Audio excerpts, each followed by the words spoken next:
Well, hello everyone. It's time again for another episode of Mondays with Mundy. And that's me, Jim Mundy, the historian for the Union League Legacy Foundation. As you've noticed over the last year, I like talking about League members who are inventive and creative and imaginative and have yet invented some pretty interesting things. After all, think of the paper towel. Where would we be without paper towels? How about the first, functioning and electric motor car, the Electrobag?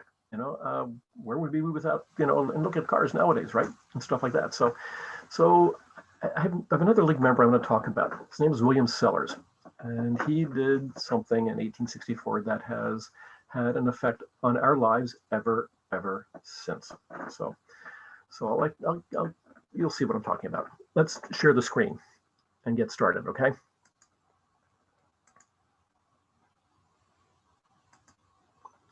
All right. And you can probably see that, but I need for that to go like that, and then I need to do that. And we do that. All right, so today's episode is called The Turn of the Screw. Not very inventive or creative, but where you get to get the message, right? And that's all that counts.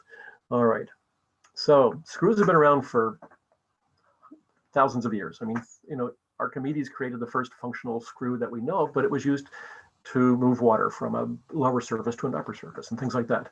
But the Greeks and Romans were using screws for olive presses and wine presses, such as the one on the left-hand side. And then in the Middle Ages, in the 15th century, along comes Gutenberg and the printing press. And again, that needed a screw. And you can see that on the right-hand side.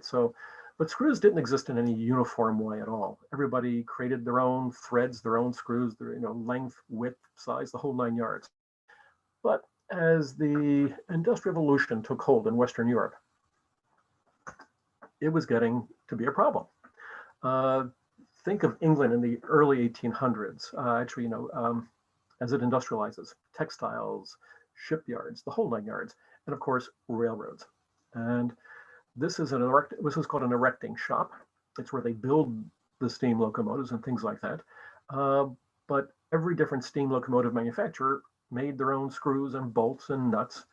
And what happens if your engine's out running somewhere and it breaks down because a bolt broke? And how do you get a new one? You have to go back to the manufacturer to get it, even if you're 500 miles away. And obviously that wasn't a good thing. So the railroads themselves wanted standardization because they were trying to standardize themselves in terms of gauge and all that kind of stuff. Anyway, so in 1841, an English machine tool maker named Joseph Whipper comes along and he decides to standardize screw threads. And he does it. And you can see an example in the upper right-hand corner. All right. You can see that both the point and the valley or the gully are both rounded, and you'll see that there's a 55-degree radius between the points. All right. So, but it worked. And it worked really, really well. I mean, of course, like everything, it takes time to, to adopt and stuff like that. But this became known as the British Standard Whitworth screw thread. And it eventually reached the United States. But again, not everybody was using it. Everybody was still making their own screws, their own nuts and bolts, and the threads are always different, and you still have the same problem. And that's where the hero of our story comes in, right? As he was a League member, his name was William Sellers. That is he. You can see he was born in 1824 in Upper Darby, PA, to an old Quaker family. Upper Darby was originally a Quaker settlement. Sellers was educated at home. And when he was in his mid-teens, he was apprenticed out to an uncle named John William Poole in Wilmington, Delaware, in his machine shop. And that's where he first learned about machine tool making. And when he was 20 years old, he ends up in Providence, Rhode Island, working with Fairbanks, Bancroft and Company, Edward Bancroft. And 3 years later, they will come down to Philadelphia and opened up Bancroft and Sellers here in Philadelphia. All right. 1848, Sellers, the Bancroft Sellers Company is up and running. By 1856, they're successful. They were from Kensington originally, then they moved to 16th and Hamilton. In today's world, that is the site basically covered by the old, by Smith, Klein and French, but wasn't back then though. And Hamilton, by the way, runs parallel to Spring Garden Street, just so you know, just a block or two below. So Sellers, all right, get back to Sellers. So here he is. He's back in Philadelphia. He's becoming a very successful machine tool manufacturer, but he's facing the same problem that everybody else was. Everybody's screws are different. And again, Philadelphia at this point is becoming it is already actually the major manufacturing city in America. So what's good in Philadelphia is going to be good for the rest of the country. So let's see now. So what else do we have here? So, all right. So Sellers, he joins the League in early January of 1864, the same year that he became the president of the Franklin Institute. And he became a member of that in 1847. And the Franklin Institute at this point in time is the country's leading scientific and research body. And it was quite an honor to become a member of it as well. So Sellers, now actually Mr. Bancroft died in 1856, so it's now Sellers and Company. He's on his own. He is becoming a major industrialist in the city itself, and he decides it's time to create a standardized American screw thread, and that's what he does in 1864 in a paper before the board of the Franklin Institute. All right, September the 15th, I believe, and is adopted. And slowly but surely, it's going to become a national standard. And you can see the thread that he invents up top. Now, he flattened the point and he flattened the gully. And he also opened the width a little bit to 60 degrees from 55. And apparently that made all the difference in the world, because now it became easier for American manufacturers, all different kinds of skills, to create standardized through threads. And now he's up and running. And you can, think about it, folks. Geez, that's an amazing thing to think about. So, and this became known as either the Sellers screw thread or the Franklin Institute screw thread, for instance, and it was now going to become standardized. But again, it would take time. And that's because change just takes time. Now, and here you can see a good example of it too. So you have the Whitworth thread in the middle, and then you have the Sellers thread at the bottom. You can see the difference right there. All right. Okay, back to railroads, because after all, they were becoming the biggest corporations in America at this point in time. And Philadelphia was the home to the country's largest railroad in the 19th century. Actually, both of them, the Philadelphia and Reading, and then the Pennsylvania Railroad. And this is the Pennsylvania Railroad map. So you can see how big it was even just in the 19th century. So if you're the Pennsylvania Railroad and you have thousands of locomotives and you're spread all over the eastern US, because eventually the railroad would go to Chicago and Cincinnati, St. Louis, Buffalo, New York. You can't be using different threads on different machines, right? And that was the issue that Baldwin Locomotive also had, because they're the country's largest locomotive manufacturer, and they are located right at Broad and Spring Garden Street, okay? So there is Spring Garden on the far right-hand side, Hamilton, Pennsylvania, and the Reading Railroad on the south side.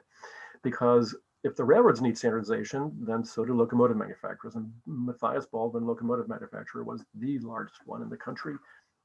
And that's a 19th century version. And this is the William Sellers factory at 16th and Hamilton.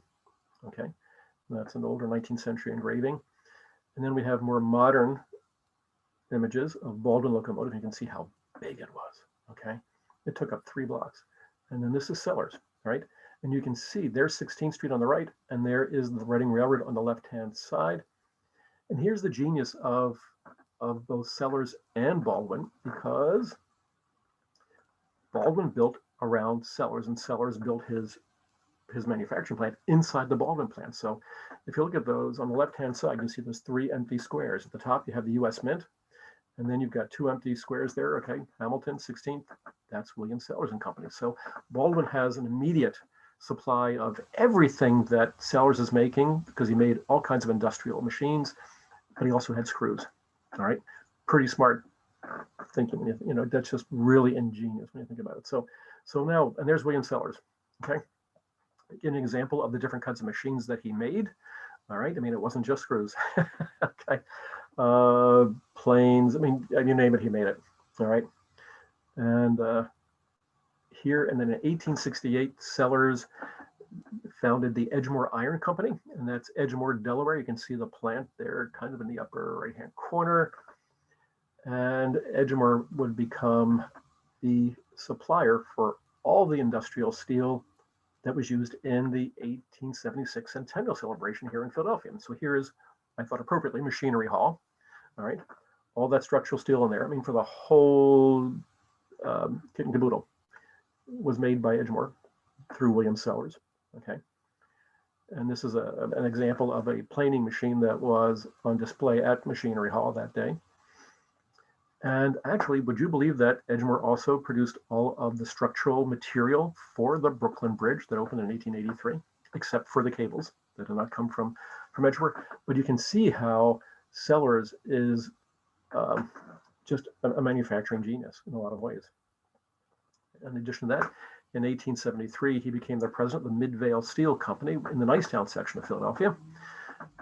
Today, it's the site of the big SEPTA depot for buses and trains and things like that.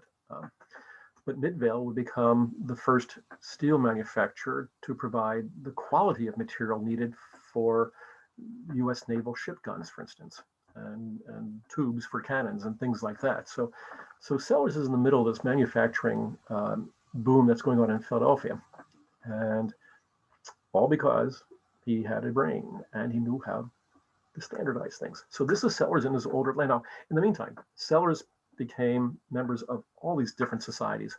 Let me just read one or two of them because it really was impressive. All right.